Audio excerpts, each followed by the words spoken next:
Hello dear student, good morning all of you. जैसे कि हमने कल बहुत ही कुछ चर्चा किया था आप लोग के वैकेंसी से रिलेटेड। सो आज हम लोग प्रैक्टिस सेट 1 देखने वाले हैं पे, ठीक है। और हाल ही का हम बहुत ही कम लेके आएंगे क्योंकि बहुत ही कम बच्चे ने फॉर्म फिल किए हैं पे। इस ऐप पे आपको सारे के सारे क्लास मिल जाएगा, वीडियो लेक्चर हो गए पे, मतलब क्लास हो गए पे, साथ में मॉक टेस्ट भी हो गया पे, याद रख लीजिएगा। और साथ में अनलिमिटेड आपको क्वेश्चन आपको मिल जाएगा। फिजिक्स का अलग मॉक टेस्ट है, केमिस्ट्री का अलग, मतलब सब कुछ मिल जाएगा केवल 199 रुपये में यहाँ पे, ठीक है।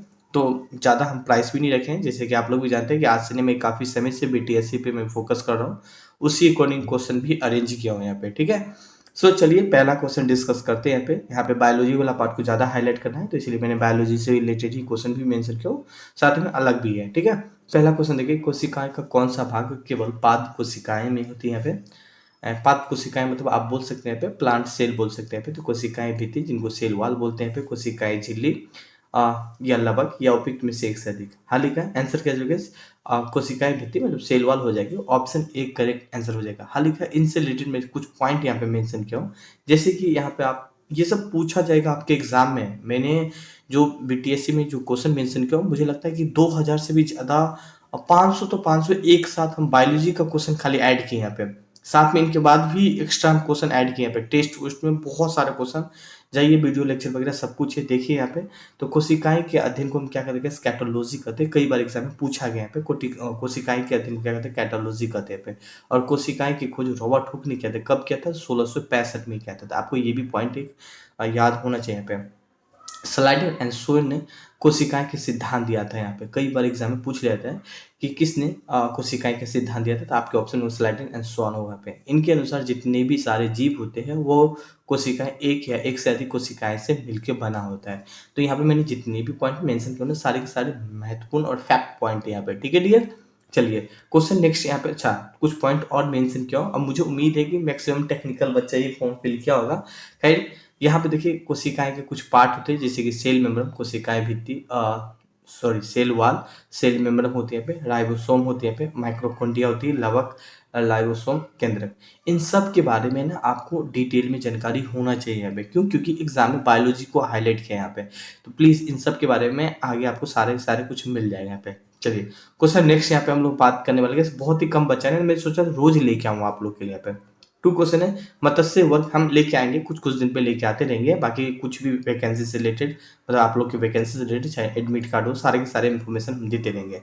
2 क्वेश्चन है, मत्स्य वर्ग के अंतर्गत आता है मछली, सांप, मेढक या उपयुक्त में से एक से अधिक। मत्स्य वर्ग के अंतर्गत मछली आता है, ऑप्शन ए करेक्ट आंसर हो जाएगा यहाँ पे। अब मैंने कुछ पॉइंट यहाँ पे मेंशन किया, ये जितने भी पॉइंट है सारे के सारे एक महत्वपूर्ण पॉइंट है। मत्स्य वर्ग के अंतर्गत मछलियां आती है यहाँ पे। मछलियां की जो श्वास की प्रक्रिया होती है वो गिल्स के द्वारा लेती है यहाँ पे, ठीक है। और शार्क मछली के नाम सुने ही होंगे। शार्क में कोई भी हड्डी उपस्थित नहीं होते, इसे हम डॉग फिश के नाम से भी जानते हैं। कई बार एग्जाम पूछ लेते हैं डॉग फिश किसे कहते हैं, आपके ऑप्शन होगा शार्क, टिक लगा लीजिएगा।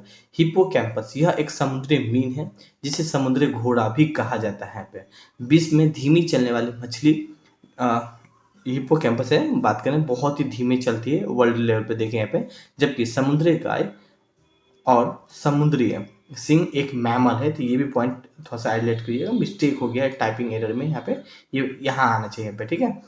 आगे यहाँ पे देखिए, गैवोसिया, गैवोसिया इसे हम मस्क्यूटो फिश कहते हैं, जिसे तालाब और कुएं में अगर छोड़ दिया जाए तो मच्छर को नियंत्रित पा सकता है। अब होता है कि तालाब और कुएं में देखोगे तो मच्छर जम जाता है पे, काफी सारा पानी के ऊपर होता है, मच्छर बैठा होता है पे। तो एक बार इस मछली को छोड़िए, गैवोसिया मछली को, देखो सारा मच्छर को खा पी के बराबर, इनका भोजन ही यही है। पाषाण मछली बात करें, सबसे बेसेली मछली होती है, मतलब बहुत ही जहरीला मछली होती है यहाँ पे। चलिए क्वेश्चन नेक्स्ट यहाँ पे हम लोग बात करने वाले हैं। 3 क्वेश्चन देखें, मानव शरीर का सबसे बड़ा अंग कौन सा होता है? मस्तिष्क होता है, हृदय होता है, त्वचा होता है या यकृत होते हैं?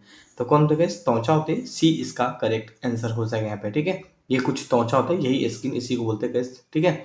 नाउ आगे देखिए यहाँ पे कुछ शरीर का सबसे बड़ा अंग है जिसका कुल क्षेत्रफल लगभग 20 वर्ग फुट है यहाँ पे। त्वचा हमें रोगाणु से बचाता है और शरीर के तापमान को नियंत्रण करने में मदद करती है यहाँ पे, ठीक है। तो इन वाले पॉइंट को भी थोड़ा सा आप अपने अकॉर्डिंग हाईलाइट कर सकते हैं यहाँ पे। नाउ क्वेश्चन नेक्स्ट देखिए यहाँ पे, विज्ञान में किसी वस्तु को धक्का देना या खींचना को क्या कहते हैं? चयन कहते हैं, उत्थान कहते हैं, बल कहते हैं या लपेटना कहते हैं यहाँ पे। तो मान लीजिए कोई वस्तु है, कोई बॉडी है, उनको हम आप फोर्स लगाएं, ठीक है। अभी फोर्स लगाएं, ये इधर की ओर मूव किया, तो उनको आप क्या कहेंगे? बल तो कहेंगे ना, फोर्स ही तो कहेंगे ना। सो इसका करेक्ट आंसर हो जाएगा सी। ठीक है, हालेगा यही देख रहे हैं, यहाँ पे कोई वस्तु है, खींच रहा है और ये पीछे की ओर क्या कर रहा है, दबाव मतलब पुश कर रहा है यहाँ पे। नाउ यहाँ पे यही पॉइंट जो बात हम आपको बताए हैं, यही बात यहाँ पे लिखा गया है यहाँ पे। नाउ गाइस क्वेश्चन नेक्स्ट देखिए, यहाँ पे क्वेश्चन है गाजर में कौन सा विटामिन होता है। बहुत ही basic question, vitamin A, vitamin C, vitamin D, vitamin E, कौन सा होता है गाइस, विटामिन ए होता है। ऑप्शन ए करेक्ट आंसर हो जाएगा। ये एक्सप्लेनेशन क्यों मेंशन करता हूं मालूम है, ताकि आपको जब रिवीजन करें तो आपको आसानी हो थोड़ा समझने में। यहाँ पे हाल लिखा है, यहाँ पे देखिए विटामिन ए हमारे शरीर में एक महत्वपूर्ण विटामिन है, इनका वैज्ञानिक नाम रेटिनॉल है। यहाँ पे याद रख लीजिएगा, जो बीटा कैरोटीन के टूटने से बनता है। गाजर एक बीटा कैरोटीन का प्रचुर मात्रा होती है यहाँ पे। ठीक है, तो ये बातों को थोड़ा हाईलाइट कर सकते हैं यहाँ पे। क्वेश्चन नेक्स्ट यहाँ पे हम लोग बात करेंगे इलेक्ट्रिकल करंट का ऐसा यूनिट क्या है, मीटर है, किलोग्राम है, एम्पियर है, या केल्विन है। तो क्या चीज़ है यहाँ पे गैस, इलेक्ट्रिकल करंट का अगर ऐसा यूनिट बोले तो एम्पियर हो जाएगा। सो सी इसका करेक्ट आंसर हो जाएगा यहाँ पे। ठीक है, हाल ही का यहाँ पे देखिए कुछ फंडामेंटल यूनिट है, बाकी क्लास में जब आप ऐप डाउनलोड करेंगे, देखिए मैं बोल रहा हूँ ना कि अगर आप तैयारी करते हैं ना तो 199 मैं बहुत ही मिनिमम रखा हूँ यहाँ पे। ठीक है, जिसमें आई थिंक कोई आपको प्रोवाइड नहीं करेगा, आप एक बार देख लीजिएगा, सारी की सारी चीज़ आपको कंप्लीटेड हो जाएगा यहाँ पे। डोंट वरी, फिर इधर उधर आपको भटकना नहीं है यहाँ पे। तो लेंथ का ऐसा यूनिट मीटर होता है, मास का किलोग्राम होता है, टाइम का सेकंड होता है, थर्मोडायनेमिक्स का टेम्परेचर केल्विन होता है यहाँ पे, सॉरी इलेक्ट्रिकल करंट का एम्पियर होता है यहाँ पे, अमाउंट ऑफ सब्सटेंस का मोल होता है, और लुमिनस इंटेंसिटी का कैंडला होता है यहाँ पे। तो ये सब आपको जानकारी होना चाहिए, एग्जाम में सीधा सीधा पूछ लेगा, 1 लाइन के रूप में पूछ लेगा। और बीटीएससी तो कैसे इस टाइप का क्वेश्चन तो पूछता ही है यहाँ पे। ठीक है, लगभग हमको लग रहा है कि जब से बीटीएससी का स्थापना हुआ उसके कुछ दिन के बाद से ही हम बीटीएससी को फोकस करते आ रहे हैं यहाँ पे। मैंने कल बहुत ही कुछ बताया था ना, और देख लीजिएगा जो चीज़ मैं बता रहा हूँ 100% कुछ ऐसा ही हो गया पे। ठीक है, सो क्वेश्चन है कि डेंसिटी मतलब घनत्व के इकाई क्या होता है। तो क्या होता है, KG by metre cube, metre second, metre cube, या KG metre by second square. क्या होता है guys, KG by metre cube होता है। ऑप्शन ए करेक्ट आंसर हो जाएगा यहाँ पे। यहाँ पे देखिए कुछ में पॉइंट मेंशन किया हूँ, जैसे कि वॉल्यूम का अगर यूनिट की बात करें तो मीटर क्यूब होता है, डेंसिटी का केजी बाय मीटर क्यूब होता है, स्पीड का बात करें मीटर बाय सेकंड होता है, न्यूटन का न्यूटन होता है पे, या ये भी ऑप्शन हो जाता है। एनर्जी को जूल बोलते हैं पे, या ये भी होगा पे। प्रेशर को गैस पास्कल बोलते हैं, पीए बोलते हैं पे। इस सैंबल हो गया पे, ये यूनिट हो गया यहाँ पे। ठीक है, सो ये दोनों ही कुछ जानकारी होना चाहिए, कभी ये पूछ लिया जाए, कभी ये पूछ लिया जाएगा। आपको सारे के सारे कुछ हम भी लेके आते रहेंगे क्वेश्चन ना, तो इसी यही से क्वेश्चन तो बनाएंगे, और कहाँ से बनाएंगे यहाँ पे।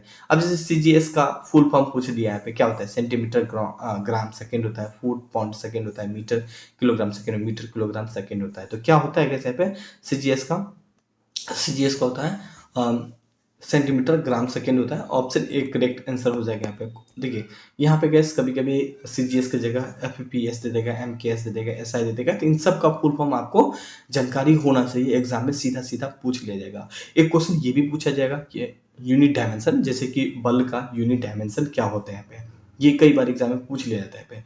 जैसे कि आपको पता चाहिए फोर्स बराबर क्या होता है, एफ बराबर क्या होता है यहाँ पे, एफ बराबर होता है एम और ए होता है यहाँ पे। ठीक है, एम क्या होता है कैसे यहाँ पे, एम मास हो गया, तो मास को इसी तरह छोड़ देंगे पे। और ए क्या हो गया, एसिलेरेशन, एसिलेरेशन बराबर क्या होता है यहाँ पे, मीटर बाय सेकेंड स्क्वायर होता है। तो क्या आप इसको इससे लिख सकते हैं, एम इंटू मीटर को क्या आप एल से बोल सकते हैं पे, मीटर का यूनिट एल हो गया यहाँ पे।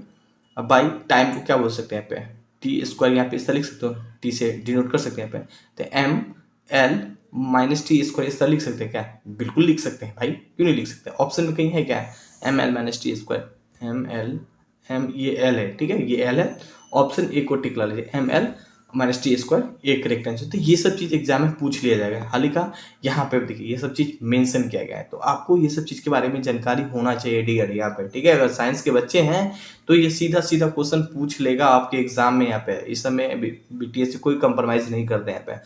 कौन सा पदार्थ मतलब सॉलिड भी होता है यहाँ पे, ठीक है, लिक्विड भी होते हैं यहाँ पे, और गैस भी होता है यहाँ पे। कौन सा ऐसा पदार्थ है भाई, हम अगर पानी को बोल दें तो पानी को अगर हम जमाते हैं तो बर्फ भी बन जाते हैं यहाँ पे, फिर पानी को पिघलाते हैं तो लिक्विड भी बन जाता है, और फिर इनको हम वेपोराइट करते हैं तो गैस के रूप में भी बन जाता है यहाँ पे, बन जाता है ना, यहाँ पे देखते नहीं है। तो H2 ही होता है पानी का, क्या होता है H2 होता है। तो ऑप्शन ए करेक्ट आंसर होगा, बी सी और डी नहीं होगा। हम 10 क्वेश्चन ही लाए थे यहाँ पे, और इसी टाइप का क्वेश्चन आपको काफ़ी सारा हमारे ऐप पे मिल जाएगा। सो हमारे इस ऐप का लिंक भी डिस्क्रिप्शन में हम डाल देंगे, ये हमारा व्हाट्सएप का नंबर है, कोई दिक्कत है बेझिझक यहाँ पे आप पूछ सकते हैं। ठीक है यहाँ पे। तो आज के लिए इतना ही, thank you, have a nice day. अपना ख्याल रखिएगा। आगे भी लेके आते रहेंगे, यहाँ पे कोई अपडेट आएगा वो भी देते रहेंगे, और क्लास में सारे के सारे कुछ अवेलेबल होगा आपको, बस इधर-उधर भटकने की ज़रूरत नहीं पड़ेगा आपको। Thank you.